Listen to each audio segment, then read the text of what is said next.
Всем привет! Это Юля Варди. Приветствую вас на моем канале «Вокальные штучки».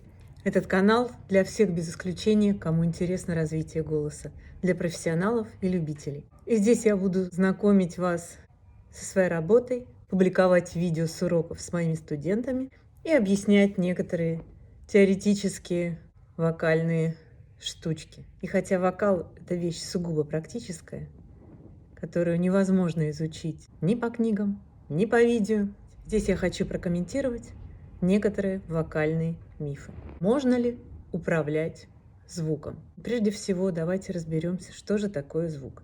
Мы знаем из физики, что звук – это волна.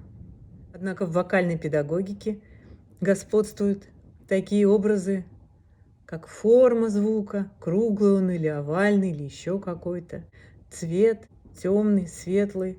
То есть это что-то из сферы изобразительного искусства, а также звуковедение, звукоизвлечение и тому подобное.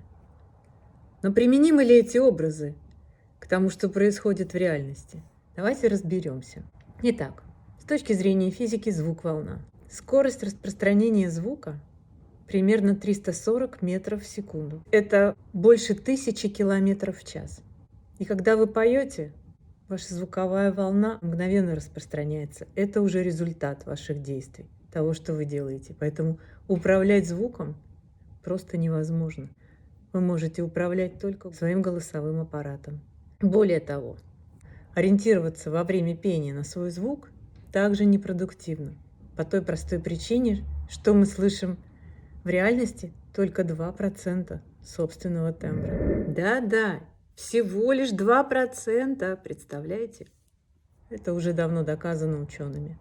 Доказательство этому то, что абсолютно все, услышав свой голос в записи, не узнают его, даже разговорный.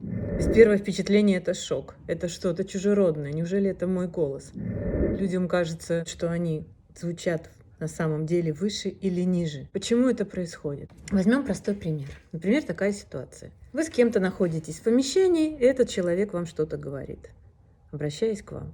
В этот момент вы слышите прямую волну, которая от него идет, и отраженную от стен. Эти две волны накладываются одна на другую, когда вы слышите себя изнутри. К этому процессу прибавляется еще преобразование звуковых волн во внутренних полостях ваших органов слуха. Волна искажается определенным образом. И на выходе получается совсем не то, что мы думаем. Или не совсем то. Вот почему мы редко узнаем свой голос на записи. Так стоит ли ориентироваться на то, что мы слышим, когда поем? Обычно мы оцениваем это, к сожалению, с точности да наоборот. И когда мы слышим себя плохо, это не значит, что снаружи мы звучим как-то очень тихо. Как правило, эффект противоположный. И очень большая ошибка начинающих вокалистов строить какой-то звук по образу и подобию тех своих кумиров, любимых, даже пусть очень хороших, замечательных, блестящих певцов. То есть петь слухом, а не ощущениями. Это может завести совершенно не туда. К тому же вы получаете вместо своего голоса фальштембр.